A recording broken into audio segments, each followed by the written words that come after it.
ഏതായാലും ഫ്രീ ആയിട്ട് കോഴ്സ് കിട്ടാണല്ലോ, അപ്പം എന്തുകൊണ്ട് മെനക്കെട്ടുകൂടാ?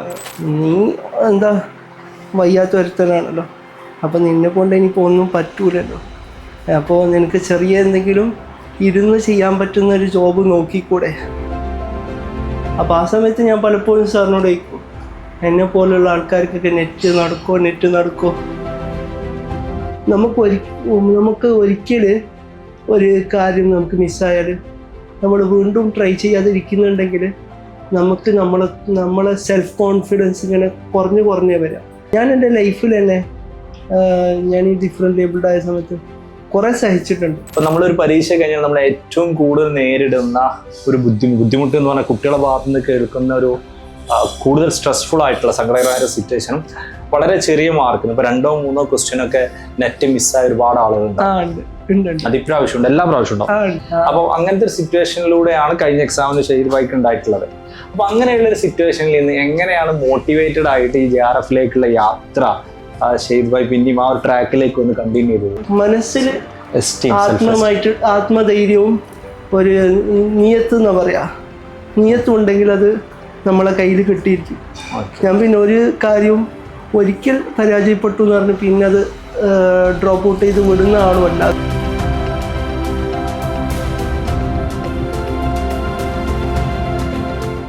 നമ്മൾ ഇനി അടുത്തതായിട്ടുള്ളത് മറ്റൊരു JRF ഹോൾഡർ ആയിട്ടുള്ള ഇഫ്രൈറ്റിൻ്റെ അടുത്താണുള്ളത്.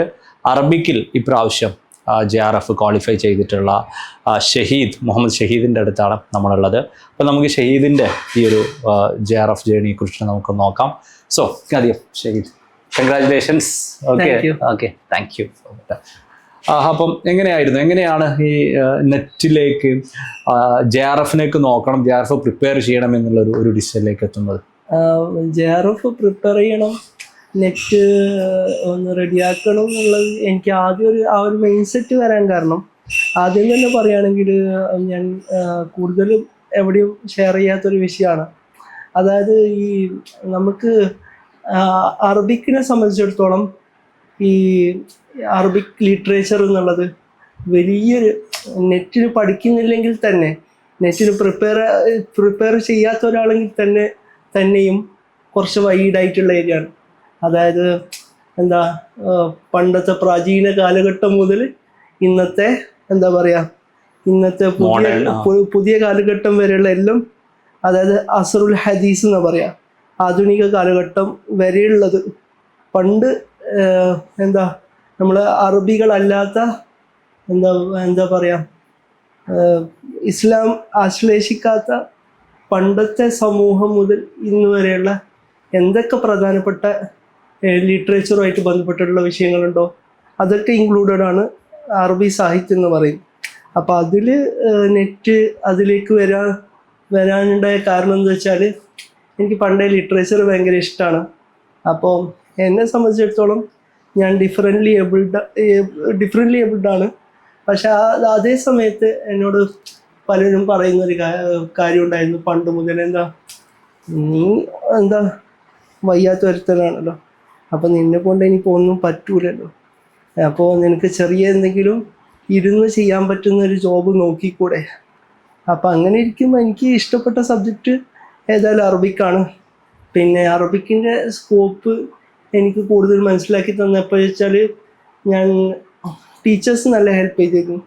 UP മുതൽ ഇതുവരെയും മലപ്പുറത്തുള്ള ഒരു അബ്ദുറഹ്മാൻ ഫൈസി എന്ന് പറയുന്ന ഒരു സാറായിരുന്നു എൻ്റെ PGയുടെ ക്ലാസ് ട്യൂട്ടറായിട്ട് ഉണ്ടായിരുന്നത്. പിന്നെ ഡിഗ്രിയിൽ ഞാൻ കാസർഗോഡ് ഗവൺമെൻറ് കോളേജിലാണ് ഡിഗ്രിയും PGയും കംപ്ലീറ്റ് ചെയ്തത്.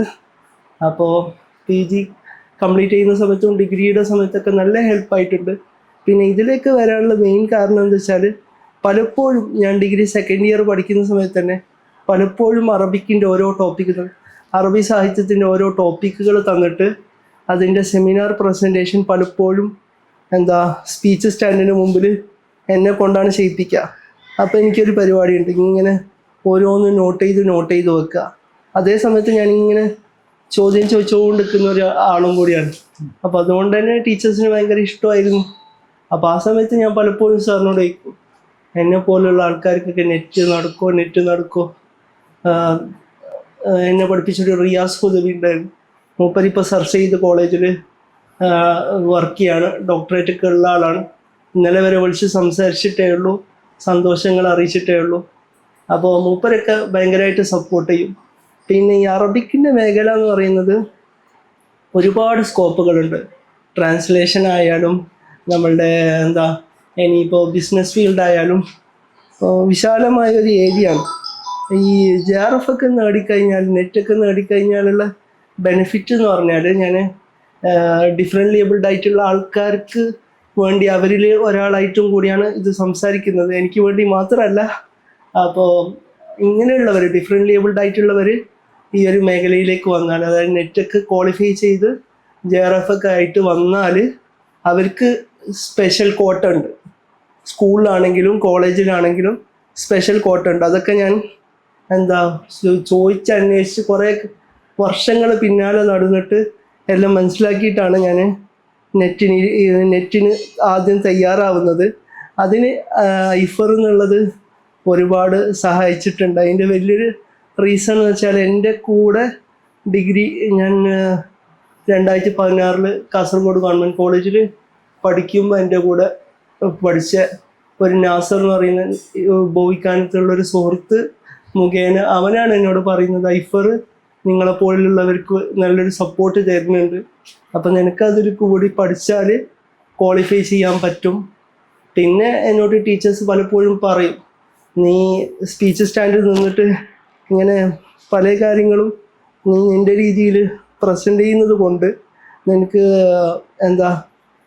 ഒരു പ്രൊഫസർ ആവാനുള്ളൊരു എബിലിറ്റി നിൻ്റെ ഉള്ളിലുണ്ട്. അപ്പോൾ അതുകൊണ്ട് ഞങ്ങൾ എല്ലാ സപ്പോർട്ടും തരാം, നിന്നെ കൊണ്ട് പെട്ടെന്ന് തന്നെ ക്വാളിഫൈ ചെയ്യാൻ പറ്റും എന്നുള്ളത്, നെറ്റ് ക്വാളിഫൈ ചെയ്യാൻ പറ്റും എന്നുള്ളൊരു ഒരു വെളിച്ചമുണ്ടല്ലോ, ഉള്ളിലേക്കൊരു വെളിച്ചം അവർ ഇട്ടു തന്നു. പിന്നെ ബാക്കി ഐഫറിലൂടെ എനിക്ക് സാധിച്ചെടുക്കാൻ പറ്റി. കാരണം വലിയൊരു സപ്പോർട്ടാണ് ഐഫറിന് ഉണ്ടായത്.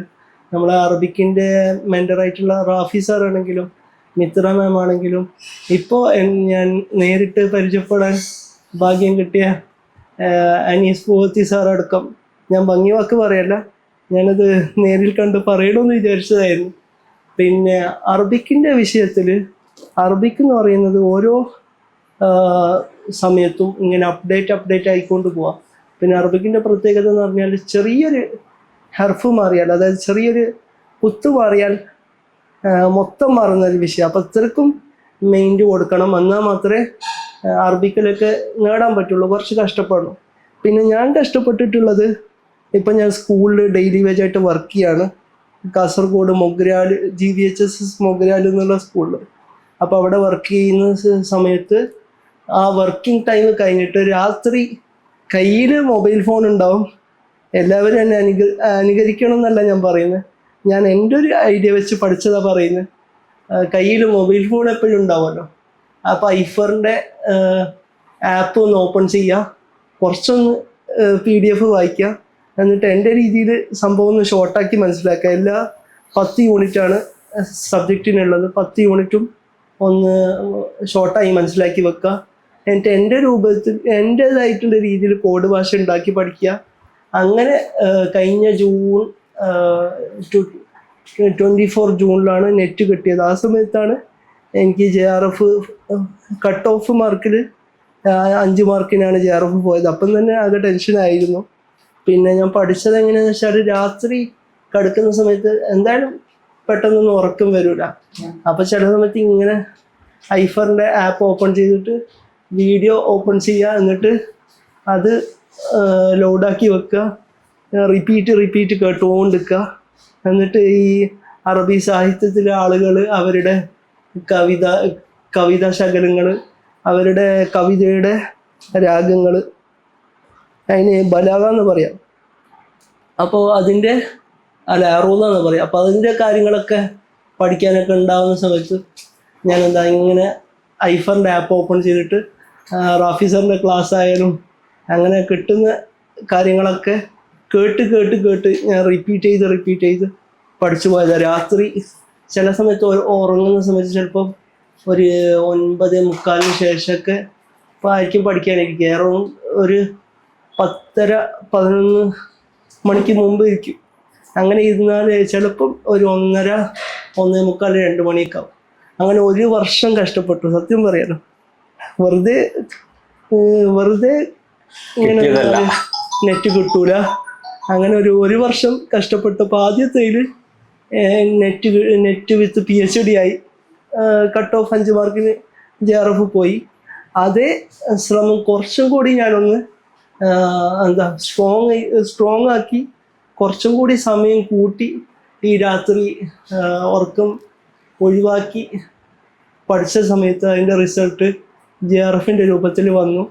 അതിനെനിക്ക് വലിയൊരു മുതൽക്കൂട്ടായിട്ടുള്ളത് ഐഫറിൻ്റെ ടീമും അതുപോലെ തന്നെ നമ്മളെ റാഫി സാറും, പിന്നെ നിങ്ങളെ നല്ല സൂപ്പർ മെറ്റീരിയലാണ് ഐഫറിൻ്റെത്, അത് പറയാതിരിക്കാൻ പറ്റൂല. ഈ ഡാറ്റ ഇൻ്റർപ്രിട്ടേഷൻ ആയാലും നമ്മളുടെ എന്താ പറയുക, ഈ അറബിക്കിൻ്റെ തന്നെ ചില യൂണിറ്റുകളായാലും, അതായത് 7th യൂണിറ്റ് മുതൽ അങ്ങോട്ട് 7th, 8th, 9th, 10th അങ്ങനെയുള്ള പല യൂണിറ്റുകളും ഞാനിങ്ങനെ വായിച്ചു നോക്കും. ഞങ്ങളുടെ ടെക്സ്റ്റ് നമ്മൾ PGക്കൊക്കെ വായിക്കുന്ന സമയത്ത് ചിലപ്പം നമുക്ക് അത്ര ആറ്റിക്കുറുക്കി എടുക്കാന്നൊക്കെ പറയില്ലേ, അങ്ങനെ ചിലപ്പോൾ ചെയ്യാൻ പറ്റൂല. കാരണം വലിയൊരു ബുക്കായിരിക്കും. അതിൻ്റെ ഇടയിൽ നിന്ന് എങ്ങനെ നിങ്ങളതൊന്ന് മെറ്റീരിയലാക്കി എടുത്ത് കഴിയുന്നത്രയും ഒരാൾക്ക് അത് ഉള്ളിലേക്ക് സെക്യൂറാക്കി എടുക്കാൻ പറ്റുന്ന രൂപത്തിൽ ചെയ്തു എന്നുള്ളതിൽ എനിക്ക് വല്ലാത്തൊരു അത്ഭുതമുണ്ട്. കാരണം വലിയൊരു സപ്പോർട്ടാണ് നിങ്ങൾ തന്നിട്ടുള്ളത്. ചില സമയത്ത് റാഫി സാറിനെ 11 മണിക്ക് വിളിച്ചാലും 11:30 വിളിച്ചാലും എന്തെങ്കിലും റീപ്ലൈ തരാണ്ട് സാറ് നിൽക്കാറില്ല. പിന്നെ എൻ്റെ JRF ജേണി എന്ന് പറയുന്നത് രാത്രി സമയം ഞാൻ കുറേ ഈ ഫോണ് കയ്യിൽ വെച്ചിട്ട് കുറേ ഇതിനായിട്ട് തന്നെ നിന്നിട്ടുണ്ട്. റിപ്പീറ്റ് ചെയ്ത് ഇങ്ങനെ കേട്ടുകൊണ്ടിരിക്കുക. പിന്നെ ചില പോയംസിനൊക്കെ ഓതേഴ്സിനൊക്കെ പറയുമ്പം അത് കോഡ് ഭാഷയിലായിട്ട് പഠിക്കുക. പിന്നെ ചിലത് ഒരു പോയം രൂപത്തിൽ ക്രിയേറ്റ് ചെയ്ത്, പക്ഷേ പാടാനുള്ള കഴിവുണ്ടെന്ന് ഞാനിപ്പം പറയില്ല, എനിക്ക് അതറിയില്ല. പക്ഷേ പഠിക്കാനുള്ള ഈസിക്ക് വേണ്ടിയിട്ട് കുറേ ട്രിക്സ് ഉപയോഗിച്ചിട്ടുണ്ട്. കുറേ സ്ലീപ്പിംഗ് ടൈം കുറച്ചിട്ടുണ്ട്. സോഷ്യൽ മീഡിയ ഇതിന് തന്നെയായിട്ട് വേറെ തന്നെ മാറ്റി വെച്ചിട്ടുണ്ട്. ഇതിന് തന്നെയായിട്ട് 2 വാട്സപ്പ് ഇപ്പം നിലവിൽ ഇപ്പോഴും ഉണ്ട്. പിന്നെ ഇനി JRF ഇപ്രാവശ്യം നേടാൻ സാധിച്ചതിൽ വളരെ സന്തോഷമുണ്ട്. അപ്പോൾ അതിലേക്ക് വലിയൊരു ജേണിയിലേക്കുള്ള ഒരു എന്താ പറയുക, വലിയൊരു മോട്ടിവേറ്റേഴ്സ് നിങ്ങൾക്ക് ഐഫറിനോട് നേരിട്ട് ഒരു നന്ദി മനസ്സറിഞ്ഞറിയിക്കാം. ഓക്കെ, ഇത് ഒറ്റൊരു കാര്യം കൂടി. അപ്പൊ നമ്മളിപ്പം ആദ്യത്തെ പ്രാവശ്യം ഇപ്പം ഷെയ്ദ് ഭായ് എങ്ങനെയാണ് പ്രിപ്പയർ ചെയ്തതിന്റെ അതിന്റെ സ്ട്രാറ്റജി പലതും വളരെ ഡീറ്റെയിൽ ആയിട്ട് തന്നെ ഞാൻ ചോദിക്കണമെന്ന് കരുതിയിരുന്ന ഒരുപാട് ചോദ്യങ്ങൾക്ക് ഓൾറെഡി ഉത്തരം തന്നു. അതുകൊണ്ട് ആ ചോദ്യങ്ങളൊന്നും ഞാൻ ചോദിക്കുന്നില്ല. Thank you for that. ഞാൻ ഒറ്റൊരു കാര്യം കൂടി, ഒന്നുകൂടി ഒരു കാര്യം. ഇപ്പൊ നമ്മളൊരു പരീക്ഷ കഴിഞ്ഞാൽ നമ്മൾ ഏറ്റവും കൂടുതൽ നേരിടുന്ന ഒരു ബുദ്ധിമുട്ട് എന്ന് പറഞ്ഞാൽ കുട്ടികളുടെ ഭാഗത്ത് നിന്ന് കേൾക്കുന്ന ഒരു കൂടുതൽ സ്ട്രെസ്ഫുൾ ആയിട്ടുള്ള സങ്കടകരമായ സിറ്റുവേഷനും വളരെ ചെറിയ മാർക്കിന് ഇപ്പൊ 2 or 3 ക്വസ്റ്റ്യനൊക്കെ നെറ്റ് മിസ്സായ ഒരുപാട് ആളുകളുണ്ട്. അത് ഇപ്രാവശ്യം ഉണ്ട്, എല്ലാ പ്രാവശ്യം ഉണ്ടാവും. അപ്പൊ ആളുകൾ എന്നൊക്കെ കുറെ വിളിക്കും, നമ്മളെ മെന്റേഴ്സിനൊക്കെ വിളിക്കും. എന്നിട്ട് അവരൊക്കെ പറയുന്ന ഒരു കാര്യമാണ്, മാഷെ ആകെ ചടച്ചുപോയി, ഓക്കെ ആകെ സങ്കടമായി, ഒരുപാട് പഠിച്ചിട്ടുണ്ടായിരുന്നു, മാക്സിമം പഠിച്ചിട്ടുണ്ടായിരുന്നു, എന്നിട്ടും എനിക്ക് ഒരു ക്വസ്റ്റ്യന് 2 ക്വസ്റ്റ്യന് 3 ക്വസ്റ്റ്യനൊക്കെ മിസ്സായിപ്പോയി, ഞാൻ ഈ പരിപാടി നിർത്തുകയാണ്, ഇനി എഴുതുന്നില്ല എന്നൊക്കെ പറയും. ഇനീഷ്യലി പറയും, പിന്നെ അവർ തന്നെ കോപ്പപ്പ് ചെയ്യും കൂടുതലും. അപ്പോൾ അങ്ങനത്തെ ഒരു സിറ്റുവേഷനിലൂടെയാണ് കഴിഞ്ഞ എക്സാമിന് ഷെയ്ദ് ഭായിക്ക് ഉണ്ടായിട്ടുള്ളത്. അപ്പൊ അങ്ങനെ, അതായത് വളരെ ചെറിയ മാർക്കിനാണ് നെറ്റ് മിസ്സായിട്ടുണ്ടായിരുന്നത്. വളരെ ചെറിയ മാർക്കിനാണ് കഴിഞ്ഞ എക്സാമിന് JRF പോയിട്ടുണ്ടായിരുന്നത്. അപ്പൊ അങ്ങനെയുള്ള ഒരു സിറ്റുവേഷനിൽ നിന്ന് എങ്ങനെയാണ് മോട്ടിവേറ്റഡ് ആയിട്ട് ഈ JRFിലേക്കുള്ള യാത്ര ഷെയ്ദ് ഭായ് പിന്നെയും ആ ഒരു ട്രാക്കിലേക്ക് ഒന്ന് കണ്ടിന്യൂ ചെയ്തത്? എന്ത് പറഞ്ഞിട്ടാണ് മനസ്സിനെ അതിന് റെഡിയാക്കി? അല്ല, ഞാൻ മനസ്സിനെ അതിലേക്ക് റെഡിയാക്കാന്ന് പറയുന്നത്, ഞാൻ എൻ്റെ ലൈഫിൽ തന്നെ ഞാൻ ഈ ഡിഫറെന്റ് ലേബിൾഡ് ആയ സമയത്ത് എന്നുള്ളൊരു റീസൺ 10 വയസ്സ് വരെ സർട്ടിഫിക്കറ്റ് നടക്കില്ല. എന്താ 10 വയസ്സുള്ളത് കൊണ്ടും ആ ഒരു എമൗണ്ട് സപ്പോർട്ട് ചെയ്യാൻ പറ്റിയ ഏറ്റവും നല്ല കോഴ്സ്. നിങ്ങളോട് ഞാൻ അപ്പൊ അങ്ങനെ ഇരിക്കുന്ന സമയത്ത് ഞാൻ ചിന്തിച്ചതാണ് ഏതായാലും ഫ്രീ ആയിട്ട് കോഴ്സ് കിട്ടാണ്. 2000 എന്തുകൊണ്ട് മെനക്കെടുന്നത് ക്വാളിഫൈ ചെയ്യാലേക്ക് എത്താന്നുള്ളത്. ആ ഓടിട്ട വീടാണ്, നിങ്ങളിപ്പോൾ വരുമ്പോൾ കണ്ടിട്ടുണ്ടാവുമെന്ന് എനിക്കറിയില്ല. ഒരു ഭാഗം മൊത്തം വീണിട്ട് ഞാൻ മൊത്തം മണ്ണിൻ്റെ അടിയിലാണ്. എന്നിട്ട് അന്ന് പിറ്റേ ദിവസം പത്രത്തിലൊക്കെ വന്നിരുന്നു, നാട്ടിൽ മൊത്തം ഫ്ലാഷാണ്. എന്നിട്ട് മണ്ണിൻ്റെ അടിയിൽ നിന്ന് തന്നെ എന്താ ഏകദേശം 1 മണിക്കൂറിൻ്റെ അടുത്ത് സമയമെടുത്ത് വൈകുന്നേരം 2013 ഒക്ടോബർ 6 ഈ സംഭവം. വൈകുന്നേരം എനിക്ക് ഡേറ്റ് എടുക്കാൻ ഓർമ്മയുണ്ട്, ഞാൻ മറന്നിട്ടില്ല. ഒക്ടോബർ 6 ഞായറാഴ്ചയാണ്. അപ്പം അന്ന് എന്നെ ഈ മണ്ണിൻ്റെ അടിയിൽ നിന്ന് എടുക്കുമ്പോൾ ഇവിടുത്തെ ക്ലബിലത്തെ ഇവിടെ ക്ലബ്ബുണ്ട് ഇവിടെ. അപ്പോൾ ഇവിടുത്തെ കുട്ടികൾ ആൾക്കാരൊക്കെ വന്നിട്ട് എടുത്തത്. അപ്പോൾ അവർ പറയുന്നുണ്ട് നമുക്ക് ഏതായാലും എടുക്കാം, വീട്ടുകാരോടൊന്നും പറയണ്ട, ചിലപ്പം ഉള്ളിലുള്ള ആള്, ഞാൻ മൊത്തം അടിയിലായതുകൊണ്ട് ഞാൻ എന്ത് ശബ്ദം ഇട്ടാലും പുറത്തേക്ക് കേൾക്കൂല, നമുക്ക് എന്തായാലും എന്ത് ചെയ്യാം, പുറത്തേക്ക് എടുക്കാം, പക്ഷെ ആളുള്ളിൽ ബാക്കി ഉണ്ടാവും തോന്നുന്നില്ല. എന്നിട്ട് ഏതോ ഒരു ഭാഗത്ത് എനിക്ക് ചെറിയൊരു വെളിച്ചം കണ്ടപ്പോൾ എനിക്ക് മനസ്സിലായി, ഇതാണ് എനിക്ക് ആൾക്കാർക്ക് ഞാൻ ഉള്ളിൽ ജീവനോടെ ഉണ്ട്, എനിക്ക് പുറത്ത് വരണമെന്ന് പറയാനുള്ളൊരു സ്പേസ് ഇവിടെ നിന്നാണ് കിട്ടുക. എങ്ങനെയൊക്കെ കൈ പുറത്തിട്ട് ഒരു കൈ അനങ്ങുന്ന സമയത്താണ് ആൾക്കാർക്ക് മനസ്സിലാവുന്നത് ഞാൻ ഉള്ളിലുണ്ട്. ആ സമയത്ത് അവർ പറഞ്ഞുകൊണ്ട് അടിയിൽ ആള് എന്താ ഉണ്ടാവൂല, ഞാൻ കേട്ടതാ, എന്താ തീർന്നുണ്ടാവും. അങ്ങനെ എണീറ്റു. പിന്നെ കുറേ സ്ട്രഗിളിൻ്റെ ഇടയിൽ 5 പേര് താങ്ങി പിടിച്ച് കാറിലാണ് SLC എക്സാമിന് തന്നെ എക്സാമിൻ്റെ ഫോട്ടോ എടുക്കാൻ കൊണ്ടുപോകും. എന്നിട്ട് ആ എക്സാം എഴുതിയിട്ട് സ്കൂളിൽ ബോയ്സിൻ്റെ ലിസ്റ്റ് നോക്കിയപ്പോൾ SLC റിസൾട്ട് വന്നപ്പോൾ തളങ്കര മുസ്ലിം ഹൈസ്കൂൾ എന്ന് പറയുന്ന സ്കൂളിൽ ഞാൻ 10th പഠിച്ചത്, അവിടെ SLC റിസൾട്ട് വന്നപ്പോൾ അതിന്ന് തരണം ചെയ്തിട്ട് അന്നത്തെ ബോയ്സിൻ്റെ ഭാഗത്തു നിന്ന് സ്കൂൾ ടോപ്പർ ഞാനായിരുന്നു. കുറേ സ്ട്രഗിൾ ചെയ്തതുകൊണ്ട് ഇതെനിക്കൊരു വിഷമമായിട്ട് തോന്നുന്നില്ല. പക്ഷെ ഞാൻ എപ്പോഴും മനസ്സിൽ വെക്കുന്നൊരു കാര്യമുണ്ട്, നമുക്ക് ഒരിക്കൽ ഒരു കാര്യം നമുക്ക് മിസ്സായാൽ നമ്മൾ വീണ്ടും ട്രൈ ചെയ്യാതിരിക്കുന്നുണ്ടെങ്കിൽ നമുക്ക് നമ്മളെ സെൽഫായിട്ട് നമുക്ക് സ്വന്തം നമ്മളുടെ സെൽഫ് കോൺഫിഡൻസ് ഇങ്ങനെ കുറഞ്ഞേ വരാം. അങ്ങനെയുള്ളവർ, ഞാൻ ആരും കുറ്റപ്പെടുത്തുന്നതല്ല, എൻ്റെ ഒരു കൺസെപ്റ്റാണ് ഞാൻ പറയുന്നത്. 2-3 മാംഗോ കണ്ടു, നമുക്ക് എന്തായാലും അത് വേണം എന്ന് വിചാരിച്ചിട്ട് ഇപ്പോൾ സാറാണെങ്കിൽ തന്നെ ഒരിക്കൽ കല്ലെറിഞ്ഞിട്ട് അത് വീണിട്ടില്ല എന്ന് പറഞ്ഞിട്ട് നമ്മൾ രണ്ടാമത് അതിനെ കല്ലെറിയാതിരിക്കൂലല്ലോ. നമുക്കത് വേണമെന്നുണ്ടെങ്കിൽ നമ്മൾ ഏത് വിധേനയും അത് എറിഞ്ഞ് വീഴ്ത്തി നമ്മളെ കയ്യിലേക്ക് എടുത്തിരിക്കും.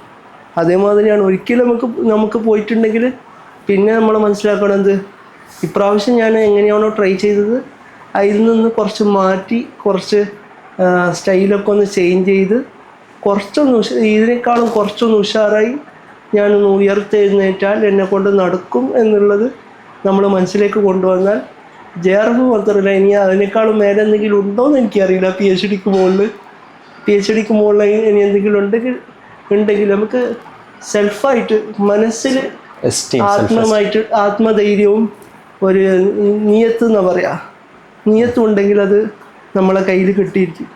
ഞാൻ പിന്നെ ഒരു കാര്യവും ഒരിക്കൽ പരാജയപ്പെട്ടു എന്ന് പറഞ്ഞ് പിന്നെ അത് ഡ്രോപ്പ് ഔട്ട് ചെയ്ത് വിടുന്ന ആളുമല്ല. അതുകൊണ്ട് എനിക്ക് ഒരു 5 മാർക്കിന് പോയപ്പോൾ വീണ്ടും അതിലേക്ക് എത്തണമെന്നുള്ളൊരു ആത്മവീര്യം കുറച്ചും കൂടി കൂടാണ് ചെയ്തത്. Okay, got it. അപ്പോൾ അതായത് എങ്ങനെയാണ് മുന്നോട്ട് പോകേണ്ടത് എന്നുള്ളൊരു ഐഡിയയാണ്, ആ ഒരു ആത്മധൈര്യമായിട്ട് മുന്നോട്ട് പോവാം. ഓക്കെ, കാരണം അത് കണ്ടിന്യൂ ചെയ്യുക എന്നുള്ളതാണ്. നമുക്ക് നിങ്ങൾ പറഞ്ഞ പോലെ ഒരു ആഗ്രഹവും ഒരു ആസ്പെക്റ്റും ഉണ്ടെങ്കിൽ എങ്ങനെ ആയാലും നമുക്കത് നേടിയെടുക്കാൻ പറ്റും എന്നുള്ളത് തന്നെയാണ് മനസ്സിലാക്കുന്നത്. അവസാനമായിട്ട് ഇപ്പോൾ നമ്മൾ നേരത്തെ പറഞ്ഞു ലൈഫർ ഒരുപാട് ഫെസിലിറ്റീസ് പ്രൊവൈഡ് ചെയ്യുന്നുണ്ട്. നമ്മൾ നേരത്തെ പറഞ്ഞപ്പോൾ ലൈഫർ അത്യാവശ്യം നല്ല ഫീ ഉണ്ട്, സംഭവങ്ങൾ സിസ്റ്റംസ് ഉണ്ട്. അപ്പോൾ എയ്ഫറിൻ്റെ ഒരു ഫെസിലിറ്റീസ് എക്സ്പീരിയൻസ് ചെയ്ത ആളാണ്. പക്ഷേ ഇതുപോലെ എയ്ഫറിൻ്റെ ഒരു ഫെസിലിറ്റീസ് എയ്ഫറിൻ്റെ ഒരു ഫീ അല്ലെങ്കിൽ സിസ്റ്റമായിട്ട് കമ്പയർ ചെയ്യുമ്പോൾ എത്രത്തോളം വേർത്ത് ആയിട്ട് ഫീൽ ചെയ്യുന്നുണ്ട്? അതായത് എയ്ഫറിൻ്റെ ഒരു ഫീ, എയ്ഫറിൻ്റെ ഒരു സിസ്റ്റം ഒക്കെ കമ്പയർ ചെയ്യുമ്പോൾ എയ്ഫർ പ്രൊവൈഡ് ചെയ്യുന്ന സംഭവങ്ങൾ എത്രത്തോളം ക്വാളിറ്റി ഉണ്ട്, എത്രത്തോളം വേർത്ത് ആയിട്ടാണ് ഫീൽ ചെയ്യുന്നത്? അത് ഞാനിപ്പോൾ പറയാം എന്ന് വിചാരിച്ചതായിരുന്നു തുടക്കത്തിൽ. അതായത് സാധാരണ ആളുകൾക്ക് 18 സംതിങ് ആണ് 2 പേപ്പറിനും കൂടി വരുന്നത്. എനിക്ക് അവരോട് പറയാനുള്ളത് മൊത്തത്തിലായിട്ടാണ് ഞാൻ പറയുന്നത്. ഐഫറിൻ്റെ നിങ്ങളെ എല്ലാവരും മുമ്പിൽ വെച്ചിട്ടുമാണ് ഞാൻ പറയുന്നത്. ഞാൻ പറയുന്നത് എൻ്റെ എക്സ്പീരിയൻസ് വെച്ചിട്ടാണ്, ആരും പറയിപ്പിച്ചിട്ട് പറയുന്നതുമല്ല. ഐഫറിൻ്റെ ക്വാളിറ്റി എന്ന് പറയുന്നത് എന്നെ സംബന്ധിച്ചിടത്തോളം എൻ്റെ എക്സ്പീരിയൻസ് വെച്ചിട്ട് വലുത് തന്നെയാണ്. കാരണം ഓരോ മെറ്റീരിയൽ റെഡിയാക്കുക, എന്നിട്ട് അതിൻ്റെ ബാക്കി പ്രോസസ്സുകൾ ചെയ്യുക, എന്നിട്ട് അത് ആൾക്കാരിലേക്ക് എത്തിക്കുക, അതൊക്കെ ശരിക്കും പറഞ്ഞാൽ നല്ല, ഞാൻ മെറ്റീരിയൽ ഇപ്പോഴും ഡൗൺലോഡ് ചെയ്ത് സൂക്ഷിക്കുന്ന ആളാണ്. എൻ്റെ ലാപ്പിൽ ഓൾറെഡി അതുണ്ട്, ഞാനിപ്പോഴും കളഞ്ഞിട്ടില്ല. അപ്പോൾ നല്ല സ്റ്റാൻഡേർഡ് ആയിട്ടുള്ള മെറ്റീരിയലാണ് ഉള്ളത്. അപ്പോൾ ഇത് നമുക്ക് പ്രിപ്പയർ ചെയ്ത് തരാൻ ഒരുപാട് ആളുകളുടെ എഫേർട്ട് ഉണ്ടാവും എന്നാണ് ഞാൻ മനസ്സിലാക്കുന്നത്. അപ്പോൾ അങ്ങനെയാകുമ്പോൾ നെറ്റ് അതുപോലെ JRF എന്ന് പറഞ്ഞാൽ വലിയൊരു കടൽ പോലുള്ള ഒരു സംഭവം നമുക്ക് ആറ്റിക്കുറുക്കി വേണ്ടതൊക്കെ ഒന്ന് ഒരു സ്ട്രക്ചറാക്കി ഒരു സിലബസ് ഒന്ന് സെറ്റാക്കി തരികയാണ്. അപ്പോൾ അങ്ങനെ തരുമ്പോൾ അത്യാവശ്യം ക്വാളിറ്റിയും ക്വാണ്ടിറ്റിയൊക്കെ ഉള്ള രൂപത്തിലാണ് മെറ്റീരിയൽസ് നമുക്ക് കിട്ടുന്നുള്ളത്. വീഡിയോ ക്ലാസ് ആണെങ്കിലും PDF മെറ്റീരിയൽസ് ആണെങ്കിലും നമുക്കത് നല്ല രീതിക്ക് മനസ്സിലാക്കാൻ പറ്റുന്നുണ്ട്. കുറേ വാരി വലിച്ചുള്ള രീതിയല്ല, അതോടൊപ്പം അത്യാവശ്യം വേണ്ട കാര്യങ്ങളൊക്കെ ഓരോ മെറ്റീരിയൽസിലും വീഡിയോസിലൊക്കെ ആണെങ്കിൽ ഉണ്ട് എന്നുള്ളതും സത്യമാണ്. അപ്പം അങ്ങനെ നോക്കുമ്പോൾ ഒരുപാട് ആളുകളുടെ എഫേർട്ടാണ്, ഒരുപാട് ആളുകളുടെ ടൈമും എനർജിയും കുറേ കാര്യങ്ങൾ അതിൻ്റെ ഇടയിൽ വരുന്നുണ്ട്. അപ്പോൾ അങ്ങനെ നോക്കുമ്പോൾ ഒരിക്കലും ഈ 18 സംതിങ് എന്നുള്ളത് വലിയൊരു എമൗണ്ടായിട്ട് എനിക്ക് തോന്നുന്നില്ല. പിന്നെ പലരും ഇങ്ങനെ വലിയൊരു എമൗണ്ടായിട്ട് പറയുന്നുണ്ടെങ്കിൽ അതും കൂടി മനസ്സിലാക്കണം. ചിലപ്പോൾ ഈ പറയുന്നവർ പലപ്പോഴും നല്ല രീതിയിൽ ഐഫറിനെ യൂസ് ചെയ്യണം, ഞങ്ങൾക്ക് എന്നിട്ട് നല്ലൊരു ലെവലിലെത്തണം, പക്ഷേ എന്നാൽ പോലും ഞങ്ങൾക്ക് ഇങ്ങനെയുള്ളൊരു സാമ്പത്തിക ശേഷി ഇല്ലാത്തതുകൊണ്ട് ഞങ്ങൾക്ക് ഇത് ഐഫറിലേക്ക് എത്താൻ പറ്റില്ലല്ലോ എന്നുള്ളൊരു എന്താ ബാക്ക്വേർഡ് ഫാമിലി ഉള്ളവരായിരിക്കും അങ്ങനെ പറയുന്നത്. അപ്പോൾ അവരെയും കുറ്റപ്പെടുത്താൻ പറ്റില്ല. അവർ ശരിക്കും പറഞ്ഞാൽ നമ്മൾ ചേർത്ത് നിർത്തണമെന്ന് ഞാൻ പറയുള്ളൂ. പക്ഷേ നോർമലി ഇത് താങ്ങാൻ പറ്റുന്നൊരു എമൗണ്ട് തന്നെയാണ്. ഒട്ടും പറ്റാത്ത സാധാരണ ഫാമിലിയിലുള്ളവർ സ്വാഭാവികമായിട്ട് അങ്ങനെ പറഞ്ഞു എന്ന് വരും. ക്വാളിറ്റിയും അതുപോലെ തന്നെ മെറ്റീരിയൽസിൻ്റെ സ്റ്റാൻഡേർഡ് നോക്കുകയാണെങ്കിൽ ഐഫർ സൂപ്പറാണെന്ന് ഞാൻ പറയുള്ളൂ. ഓവർ എക്സ്പെൻസായിട്ട് എനിക്ക് തോന്നിയിട്ടില്ല.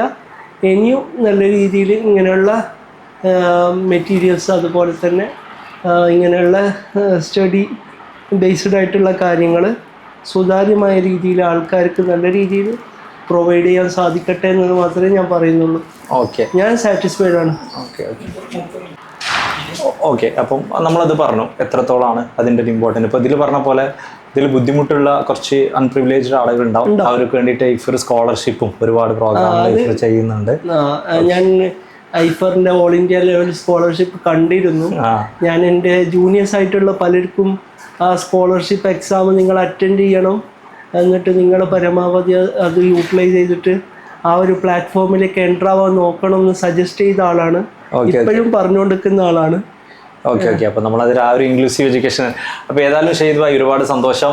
ഓക്കെ, ഒരുപാട് ചോദ്യങ്ങൾ ഞാൻ ഒരുപാട് ചോദിച്ചിട്ടില്ല, പക്ഷേ ഞാൻ ചോദിക്കാൻ ആഗ്രഹിച്ച എല്ലാ ചോദ്യങ്ങൾക്കും ഉത്തരം 1-2 ചോദ്യങ്ങൾ തന്നെ ഷെയ്ദ് ഭായി കഴിഞ്ഞ കുറേ കാലങ്ങളായിട്ടുള്ള അതിൻ്റെ ഒരു എക്സ്പീരിയൻസ് കൊണ്ട് പറഞ്ഞിട്ടുണ്ട്. ഓക്കെ, അപ്പം ഒരുപാട് സന്തോഷം. ഓക്കെ, സ്നേഹം പ്രാർത്ഥനകൾ. Okay, congratulations once again. Okay, അസ്സലാമു അലൈക്കും.